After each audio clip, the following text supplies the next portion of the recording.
This is a crazy question. Robin Hood, what is the matter with you? No, I am not a Mason. This man said, I have never been a Mason. I have never been connected to the Masons, ever. This man was like, I've never attacked your art. I don't even know what you're talking about. He got debunked. Are you a Mason? He got debunked on his stupid notion that the sign in sign language for I love you is not an Illuminati sign.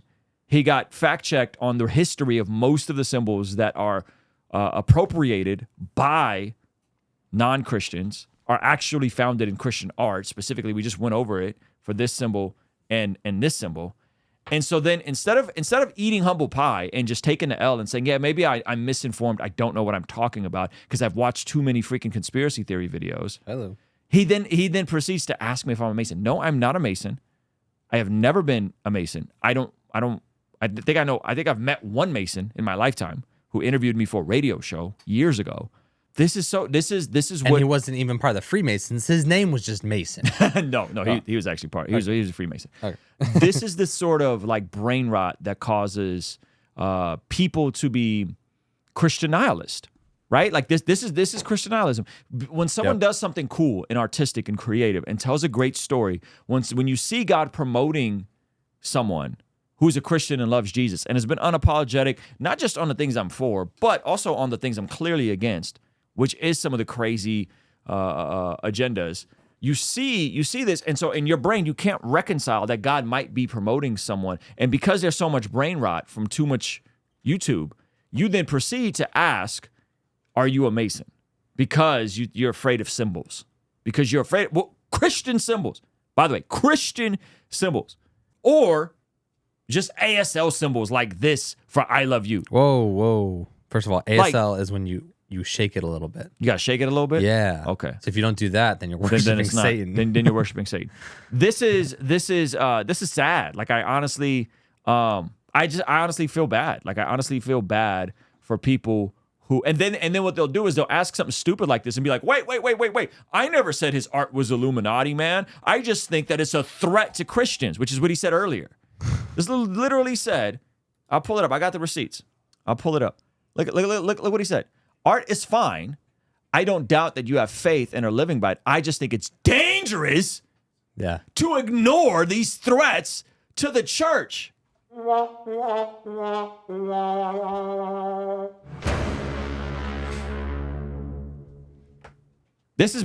got brainworms, bro. I hate to be that guy. You're only mad because you're a Freemason. Right. And by the way, I've never brushed off secret societies or conspiracy theories. We talk about a bunch of them. This is how we pay our bills. We love talking about conspiracy theories.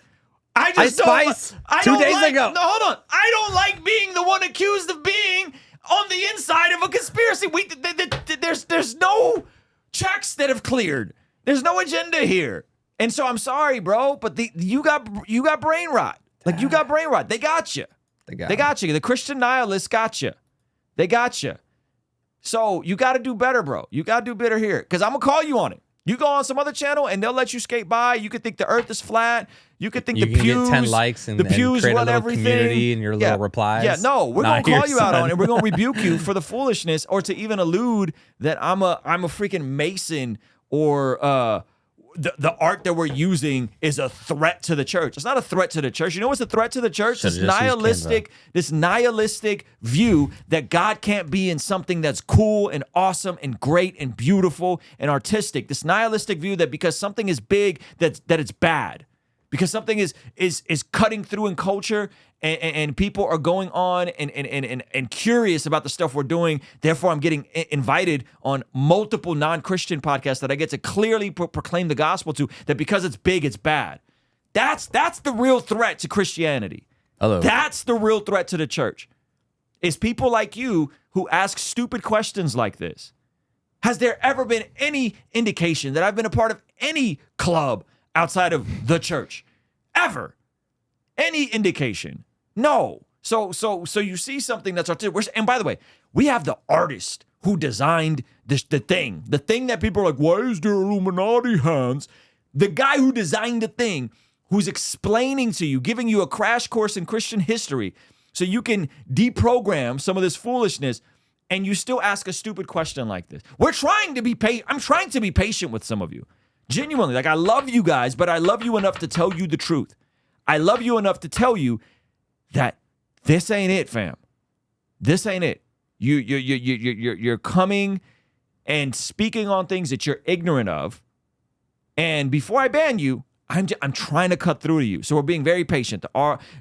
Josh is slowly walking people through, explaining it. But at some point, I'm just going to start having to rebuke you and kick you out.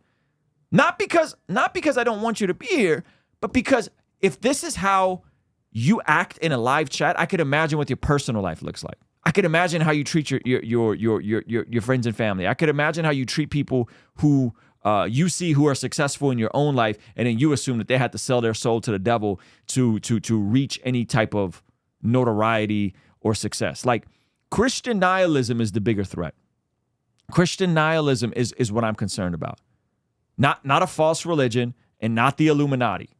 I'm concerned about Christians who are afraid to be faithful stewards with the talents that God has given them and go impact culture and make the world good. That's what I'm concerned about. And that's the spirit that you're exhibiting right now by making statements like art is a threat to the gospel, and you don't know the threat, and the are you a Mason? Like, stop it. Get some help. Sorry guys, you guys are like, what's going on? I'll play with the trolls here. Yeah. But we'll get you out of here too. What is Christian nihilism? Christian nihilism is the view that there is despair, that there's hopelessness, that God is checked out, that he's no longer engaged on the earth, that there's no longer goodness and beauty, and that Christians are just got their hell insurance and ready to be taken up to heaven. Because why occupy? Why do anything good? Why be faithful with your time, talent, and treasure? Hey, the world's going to hell in a handbasket. I might as well just check out. That's what Christian nihilism is. And it's so prevalent. And to me, it is the biggest threat. See, according to the Bible, that prayer is extremely important in terms of us being transformed from the inside out when we get aligned with God's will. For the Christians watching this channel, I want you guys to implement these spiritual disciplines in your day-to-day life.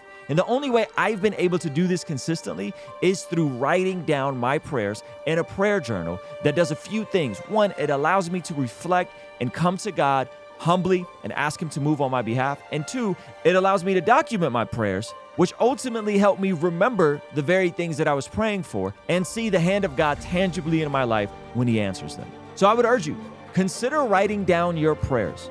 It could be in a blank notebook. It could even be on your phone. Or you could check out the one I personally designed and used from my own quiet time and spiritual discipline that I think will be a huge blessing. It's the exact structure and system that I've used for years to pray and be more consistent in my spiritual disciplines. You can pick yours up today by clicking the link in the pinned comment below. All right, I'll see you over there. Peace.